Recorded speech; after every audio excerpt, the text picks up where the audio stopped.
त्यावेळेस लाडक्या बहिणीनं यांना इतकं सारखं लाडक्या बहिणीच्या बद्दल बोलत होते की अजून लाडकी बहीण यांच्या मनामध्ये अशी ठाण मांडून बसलेली आहे.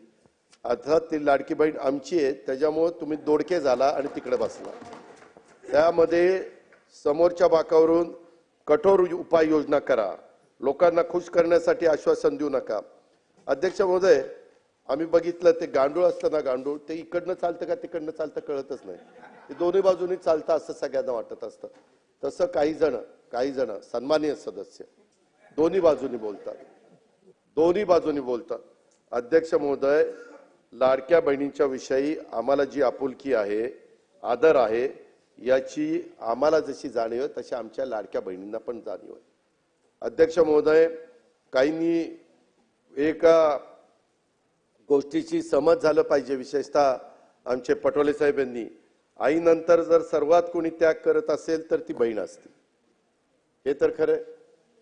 बापाचं पण प्रेम जास्तीत जास्त मुलीवर असतं पोरापेक्षा, आणि त्यामुळं भावावर तिची खूप माया असते. भाऊ कठीण परिस्थितीत असेल तर तिला त्याच्या काळजी असते आणि त्यामुळे ती कधी त्याच्या भावाला अडचणीत आणण्याची मागणी करत नाही.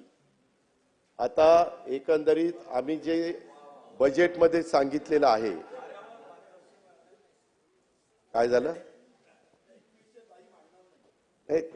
5 वर्ष वडेट्टीवार साहेब, जाहीरनामा किती पुढच्या 5 वर्षाचा असतो ना, 5 वर्षाच्या करता आम्हाला 5 वर्षाकरता निवडून दिले. आम्ही हे देणार आहे. आम्ही कधीच कोणी नाही म्हणलं नाही, मुख्यमंत्री नाही म्हणले नाही, एकनाथराव नाही म्हणले नाही, आदिती नाही म्हणले नाही.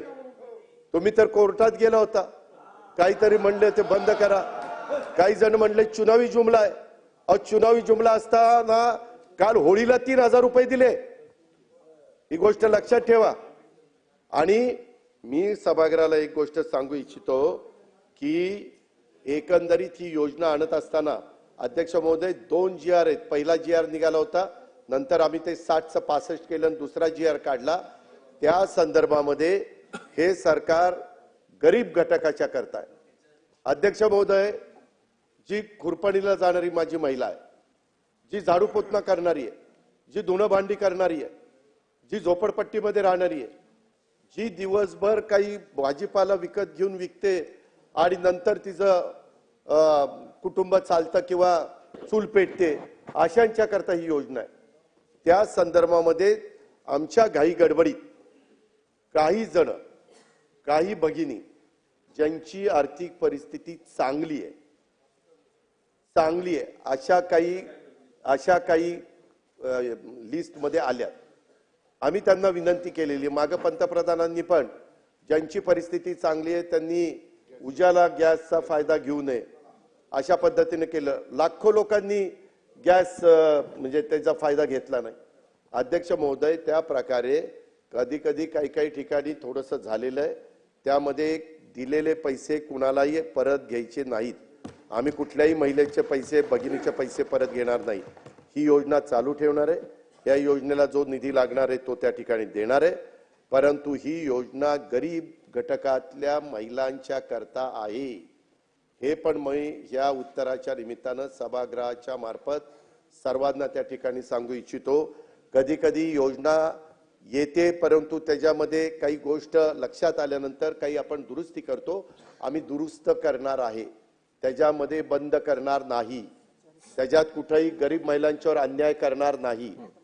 ज्याला गरज आहे त्यांना 100% आम्ही देणारच. त्याबद्दल तसोबर पण आम्ही कमी त्या ठिकाणी पडणार नाही. आणि या योजनेच्या काठी पुरेसा निधी निश्चितपणे आम्ही देणार आहोत. हे विश्वास मी माझ्या महाराष्ट्रातल्या तमाम बहिणींना या निमित्तानं देऊ इच्छितो. या योजनेचा वेगळा अर्थ जर आपण करायचं म्हटलं तर एक गोष्ट अध्यक्ष महोदय, काही योजना पुढे आल्यानंतर आम्हाला आठवतंय ही योजना ज्यावेळेस आम्ही दिली त्यावेळेस काही महिलांनी 1500 रुपयाचे ते रक्षाबंधन राखीचं मटेरियल आणलं म्हणजे, आणि त्याच्या पक्क्या राख्या तयार केल्या आणि त्याच्यातनं काहींनी पैसे कमवले. त्या महिला आपण देवेंद्रजी जायचो त्यावेळेस भेटायच्या की आम्हाला 1500चे मला 20,000 रुपये झाले, माझे 18,000 रुपये झाले. त्या पद्धतीनं अर्थमंत्री म्हणून मी अरे थांबा ना जरा, ऐका ना. झाला ताई, तेच सांगतोय त्यांना. अर्थमंत्री म्हणून मी जेव्हा या योजनेकडे बघतो, यामधून राज्याच्या अर्थव्यवस्थेला भविष्यात काय मिळणार आहे याचा पण विचार मुख्यमंत्री आणि आम्ही सगळेजण करतोय. त्याच्यामध्ये 1500 रुपये थेट रोख रक्कम भगिनीला मिळते. महिला सक्षमीकरणाचं एक मोठं पाऊल आहे. परवाच विधान परिषदेमधले आमचे गटनेते प्रवीण दरेकरांनी एक घोषणा केली. लाडकी बहीण योजनेचं अकाउंट उघडणाऱ्या बहिणींना मुंबई बँक 10 ते 25 हजार रुपयाचं कर्ज देणार आहे आणि त्याला 1,500चा हप्ता, आपला जो हप्ता आधी ती त्यांना जाणार आहे तो त्यांनी त्या बँकेत भरायचा आणि त्यांना त्यांच्याप्रमाणे कुणाला 10,000 कुणाला 25,000. आणि राज्यात महिला आर्थिक विकास महामंडळासारखी संस्था आहे जिला सहकारी बँका आणि त्याच्यामध्ये आहेत. मी आपल्या सर्वांना एक नम्रतापूर्वक आवाहन करू इच्छितो की ज्या महिला छोटा मोठा व्यवसाय सुरू करायचा आहे त्यांच्यासारखी लाडकी बहीण योजनेत जोडून कर्ज योजना तुम्ही काढा.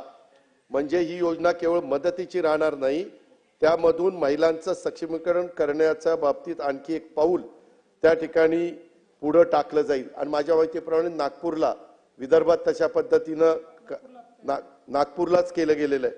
कारण हा थोडका पैसा नाही. अध्यक्ष महोदय, 45,000 कोटी रुपये आज महिलांच्या हातामध्ये जातात 12 महिन्यामध्ये. आज तो पैसा कुठल्या तरी छोट्या मोठ्या दुकानात जातो, काही ना काही महिलांच्या हातामध्ये पैसा राहतो, टिकून राहतो, खर्च होत नाही आणि ते बरोबर बचत करतात.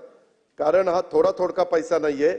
या माध्यमातून आमचं हेच धोरण आहे की बहीण सक्षम होईल, तिच्या कुटुंबाला हातभार लागेल आणि पैसा राज्याच्या अर्थव्यवस्थेत येऊन अर्थव्यवस्थेला देखील छोटं मोठं त्या ठिकाणी योगदान मिळेल. हे पण मी अध्यक्ष महोदय सांगू इच्छितो.